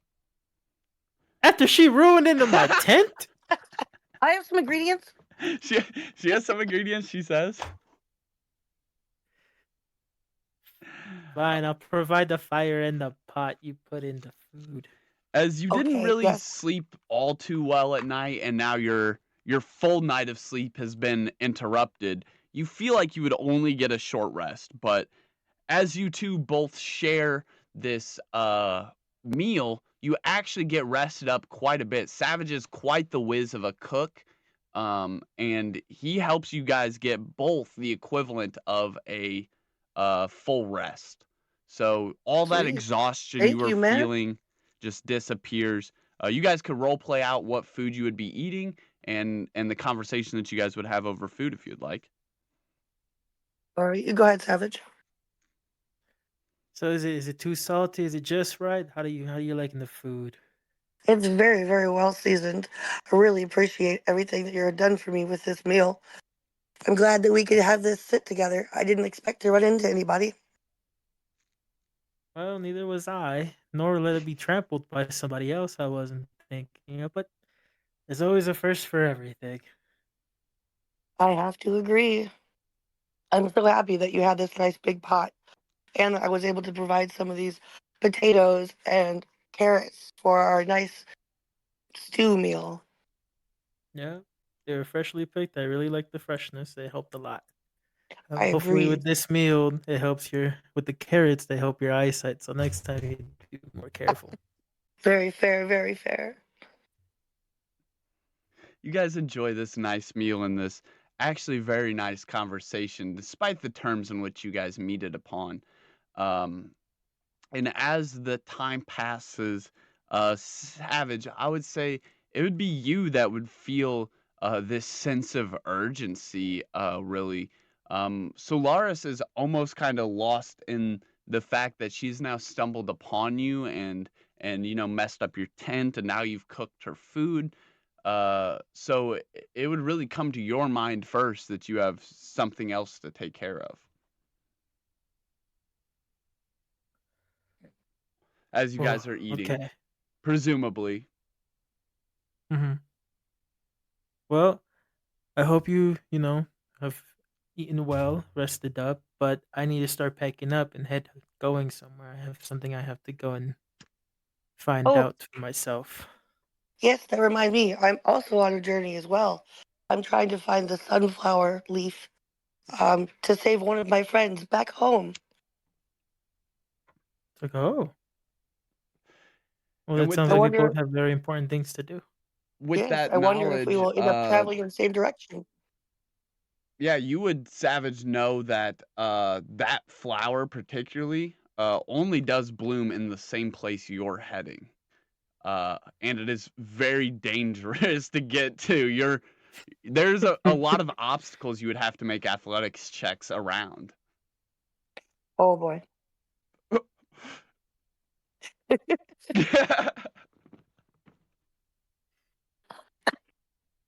Those big warping vines and the that slumbering field of these big giant dark structures, that's the forest. You were going the right way, but as all this started to happen, you kind of veered off your path, taking the easier route, which is not exactly where this dark area is. So you guys are almost to the forest. And Savage, now you know that she is planning to actually go into the forest. Well then, once you get ready, set to go, I will go with you so we can journey on and see if we can help your friends together and Thank you. hopefully find the answers I need to see. Yes, thank you so much. I'd love to join on your journey and for you to join me. And I'd be grateful to help you also find out what you're looking for. Thank you, thank you. And with that, you guys would Savage, you would probably pick up your camp, being very proficient at doing so and knowing where each tent pole goes and how to exactly fold up your tent tarp. I'm sure that you would do most of this alone, unless Ray would like to help. Unless you don't, you can take a free interaction if there's anything What's you'd like that? to prepare before you leave. You could look around at the local wildlife. You could see if there's any plants around, things like that. Perhaps I could gather some things or anything I find, or maybe some, um, I don't know, I guess, yeah, grab maybe I can go hunt for a little bit and get us some meat for us to travel with while he cleans up. Yeah. All right. So you would set off to do that, Sure. maybe getting some food to go into this denser forest where hunting might be a little more Yeah. difficult. Um, Mm-hmm. yeah. So we'll say that you set off to do that, and a little bit of time passes while you're out there looking around. Savage, you have basically the whole camp packed up now, but in your pocket, you feel something wiggling around, right where you tucked the letter away. Oh, yeah. What is what is this?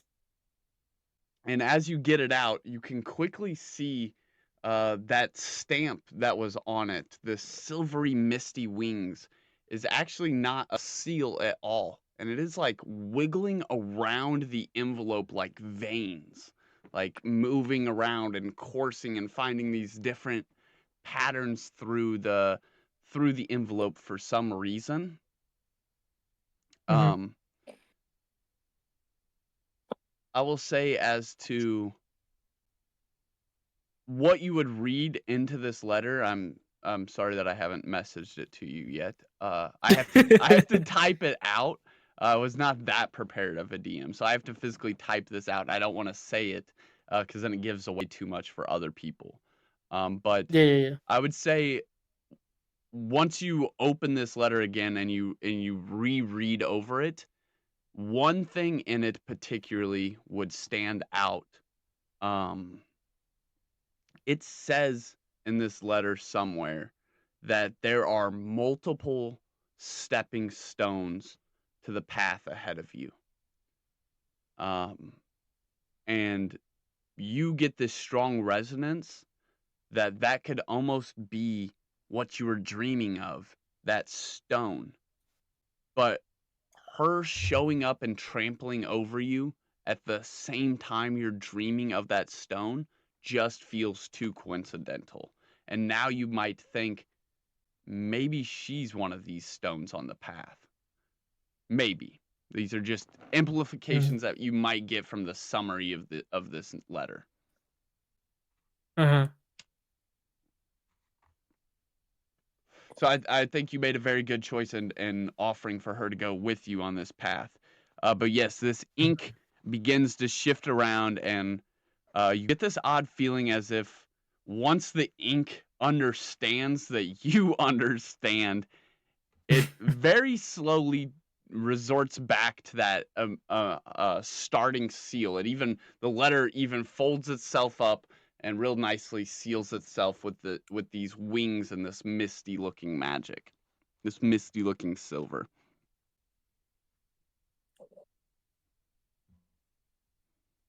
And then Rae, on your hunt, what are you tracking specifically? You want some big game, some small game? I'm gonna call it some squirrels. There are definitely some tree rodents and avians flying around the canopies as you get closer to this more etched-in tree area for sure. But not very many as you get closer to this dark tree. Savage, Okay. would you Yes, sir. make a observation check? Just a raw nat 20 observation. Things that you observe stirring around you. I'm going to roll a d20. Yep. And Rae, you can go ahead and roll one as well, because you're looking around for things that might be around as well. We're both rolling a d20. Yep. 4. Yeah, that's what he said. We Oh, both are. You're and doing yeah, observation of checks? course, Rae, sorry, I almost forgot. You are druid, so you do have the ability to make tracking and taming checks with a nature check. Okay. So, let me roll my roll. Let me see what my roll is, and then you tell me what I'm supposed to do with it. Add your Yeah. nature modifier. I got me. What is that? Me at 11? You're the 11 and I'm the 9, yeah. Okay, now I gotta go back to my character sheet. Mm-hmm.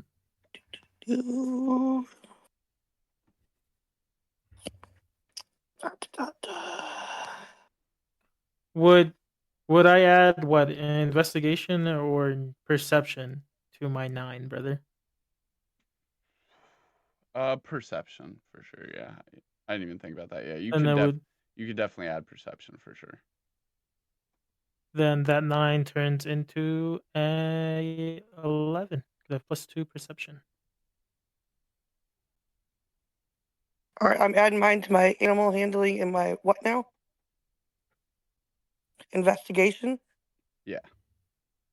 Or nature? Nature. If you want to use it Okay, as a so- tracking and taming bonus. Which you are tracking right now. Yeah, so it's not animal handling, it's nature? Yes. Okay, so if it's nature, my 11 turns into a 10. A 10? You have -1? We're not going by the ones on the, Oh, at least not for you. okay. Your nature check is an innate +1. All right, okay, so then I got 12. Mm-hmm. Okay, it's That's pulling right, up that's over right. there I have to write this. Next time we play, I'm getting me a notebook, okay? Because I'm not going back and forth to this damn thing. Is that my roll? I'm just going to write down this in a notebook. Fuck. All right. I guess we got to wipe the party. What? So,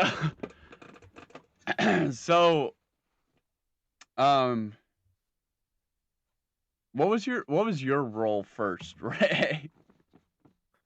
Mine was 11. 11, yeah. Okay. There is a very, very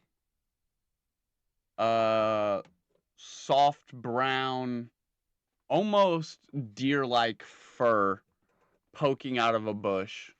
A little bit bigger than a hyena or than a squirrel for sure. Okay. And you have a very, very clean shot on it, as it is just sitting there in this bush, not aware that it is poking out of it. So let's go. Keyword. Let's get him. It's not keyword. It's not aware. So it doesn't know you're there. I gotta like sneak up on it. Yeah, You this could would have be advantage this if would you be at sneak on it. advantage. You could have a sneak attack for sure. Mm-hmm. Then so I have to roll. I'm You- rolling again. You still have your bow too, so you can either try to get up close and personal with it, or try to hit it from a distance. I think I'm gonna stay with the distance because I don't want to have to sneak up because I seem awful clumsy. So I think I'd like to take a bow shot at her. Okay. Go ahead and roll two d20s at advantage. Take whichever one's higher, basically. D20, D20. Okay, back to The chat. 12. The 12 was the highest. Yeah, yep. 12 it is. Perfect. I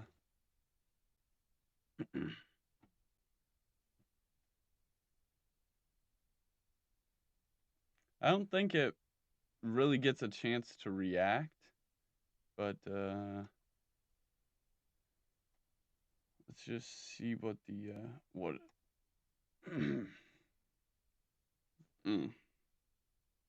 That's very no bueno. Yeah. So sure as shit, you fucking you line up this bow, and you fling it, and it heads forward right into that brown bundle of fur. Go ahead and roll for damage as you see.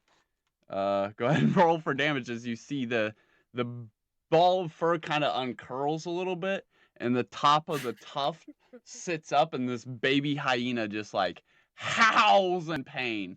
It's like, and Oh boy. very All right, quickly here I go for from rolling. the side, you would hear these tree branches snapping from right where those two hyenas from earlier disappeared at. Crap. Well, I got an 18. Yeah. But So I feel like I'm about to get got by some Sorry. hyena parents. Sorry, you have to roll a I think the bow is a D8. And then Okay. for a stone arrow, you also get a D4. Okay, so you're gonna roll the D8, which is a 2 now, and then the 2, D4. D4, 3. A total of 5. Mm-hmm. All right, yeah, that does an incredible amount of damage. It is not quite enough to kill it. Ooh. Actually, it's only 1 point. We might just say it is enough, so poor thing's out of its misery. Yeah, you fucking just like, May and I ask a freezes question? like it's not dead for a second, and it's like, and then it's just like, Just a little death rattle. Yeah, and it drops. And I highly suggest you pick up that meat, and let's go ahead and Get the fuck out of there. yeah, Oh, yeah, get I'm out. sure gonna pick up You're that not meat in and go on initiative again. yet because you just one-tapped it. It's dead, but you can definitely hear something else is rattling around in the bramble. Yes, I would like to leave now, please, with my meat. All right, you grab up the fur really quick, the little tuft, and yeah, it's about the size of a large pumpkin. So you could you could carry it pretty easy, and it has a decent amount of meat on it for it being so small. And you kind of just tuck it away because you're fucking running. And as you leave this clearing, you can definitely hear those sticks snapping, breaking, the sense of that sound of huffing and of these hyenas that are trying to detect what has happened here, where that sound of the yipping came from. They are on it. They're ripping that clearing up behind you, where those bushes are, and not. Yay! But they are definitely hot on your trail as you make your way back to Savage, or back to. So when I get there, I'm gonna have to tell him, okay, you ready? We packed because we need to go. Yeah, Savage. With your roll, you would already have known that something is possibly lurking around here. Nothing is engaged with you. Nothing has attacked you, or necessarily hiding from you. But something is lurking around here already. Yeah.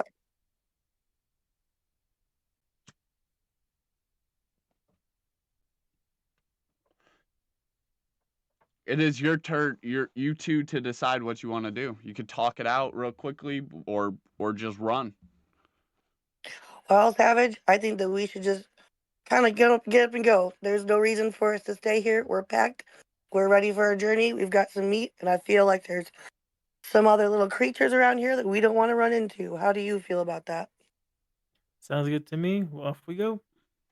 All right. In what type of Do-do-do-do-do. manner would you leave? You leaving I feel like hastily? medium. Or are you leaving neat? Like why can I not remember your character's name right now? I'm so sorry, Savage.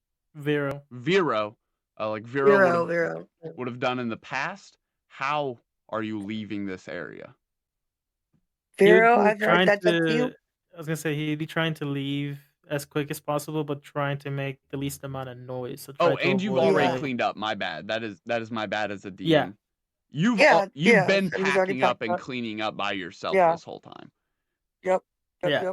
So you would leave it very clean, So I would- very neat. Mm-hmm. All right, and And then then I guess we would try to leave. It'd be like we would try to go as quickly as possible, but not too much to make noise, as well as to avoid any like uh open clearings because it's more liable for getting jumped or attacked from. Try to stay behind trees or cover as much as possible. so go ahead and make an I can agree intelligence with that. check real quick for me, Savage. Sorry, I'm not trying to make you guys make too many actual battle rolls here, but go ahead and make an intelligence check. This is good practice. What Yeah. dice? D20. Damn it! Let me check my intelligence. That turns into an 8. Okay. You maybe are not a hunter, but in this time of moving around, you've known how to not get hunted. That's why this letter arriving was so unsettling. And what you would know of these hunters, like you just said, these open areas are not as safe as they appear. In fact, it is very difficult to hunt in the darkened woods, and the only reason you would probably see hunters in there is because life scarcity out here in the meadows has been wearing thin, much like the plants that have been dying off and the new ones that have been spawning in Solaris. You would know that, and now Yeah. Savage Vero would know the animals are probably following a similar habit. Something here is shifting the environment. The natural order. Would you like to make a nature check before we jump over to...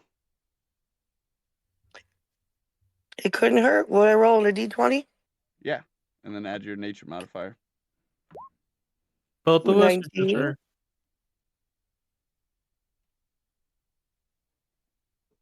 Both of us or just me? Just you. Well, I mean, you Okay, both yep. can. Sorry. You're together now. You both can roll a Yeah. group nature check. I'm going with that. I can't roll anything higher than that. All right, and Yeah, then I add would your... say I got 19. So do you not... Wait, what's your class, Savage? Mine is a I think shadow. Shadow lexicon. Oh, okay. All right. So that's not gonna give you any nature bonuses, correct? Yo. All right. So 19. She got a 19. What did don't you I get? have 2 plus What'd 2 you get, nature or Savage? something, or no? Vero? What happened? Yeah, add your nature modifier as well, Solaris. Back to my character sheet. I feel like my character sheet is not like I don't think I'm reading it wrong on some parts. Okay, so I gotta go back down to the skills and tools, right? Yeah. And my nature is gonna be -1. All right, it's 18, I guess. Okay. Your nature is -1? See, I think I'm reading the wrong So, thing. so Or I the don't have it set nature up right. on the skill one's hers. It is -1, but it evens out with the +1 from her class. Right. Oh, okay, So okay. it'll just stay at 19, right? Okay. Mm-hmm. Okay. That makes sense because we made it to where you get things accessed at level 0 instead of level 3. That makes sense. Yeah. Mm-hmm. All right. So you get a raw 19. Yeah, you both as a group nature check, you both get a heavy sense that anything you run into is going to be very hungry, as most of the prey animals around here have been dead for quite some time. You see maybe a scattering of bones, but they seem ancient. Not only picked dry, but cracked, falling apart. They're like old. Things as the closer you get to the source, the more it seems the natural order of things has been shifted. There's something wrong about the plants. There's something wrong about the animals. There's not a lot of prey around, and you definitely feel like all of these predators have to be starving, if not dying out as well. Can I do a thing like what if we like run into a predator, or like I could like throw him a piece of meat or something to get him to like leave us alone, or like Yeah, is that a thing? yeah, absolutely. Okay. Anything you can imagine is a thing. That is Okay. that is true. Definitely something you could do. Let's leave out of this scene here as you guys make your way into this deep bramble, exactly where Ooh. you touched along the side of earlier. This is where session 0 actually takes place. So we picked up with you guys on where we faded out from the picture at. As we fade in, you guys left off at night, and you have not only walked the chorus of that night, but the day as well.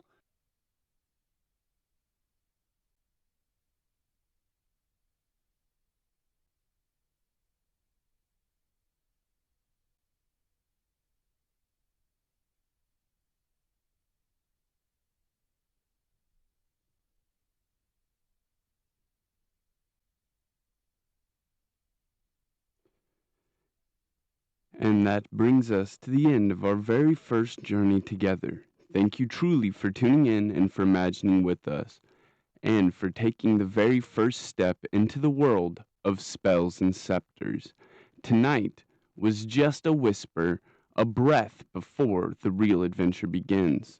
Your support means everything, and we can't wait to share more stories, more magic, and more laughter with you. Until next time, may your spells be strong, your path be bright, and your heart stay open to the wonders ahead.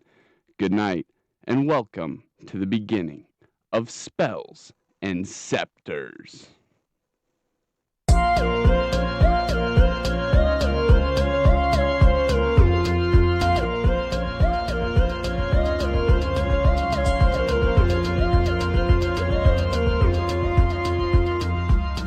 Before the world knew flame or fate, before the sanctum raised its gate, a dragon wandered tired and worn through misty skies of silver morn. It searched for peace, a place to lie, beneath the glow of moonlit sky, and in a valley hushed between two gentle hills of twilight green, it bowed its head in softened light, and drifted deep to dreams of night.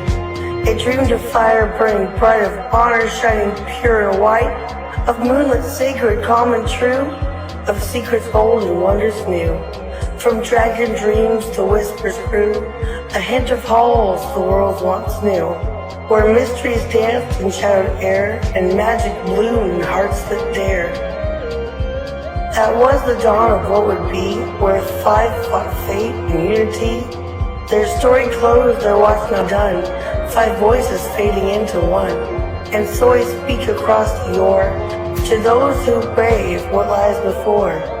Oh, hero born of flame or field, of moonlit craft or truth concealed, step forth, past revealed, consume your fate unsealed.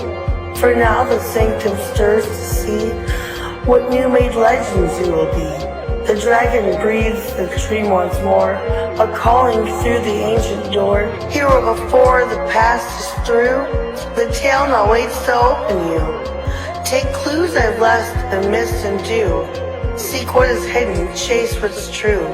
For the sanctum keeps its promise still, in silent halls and moonlit chill. It watches all you choose to do, and it's long been waiting here for you.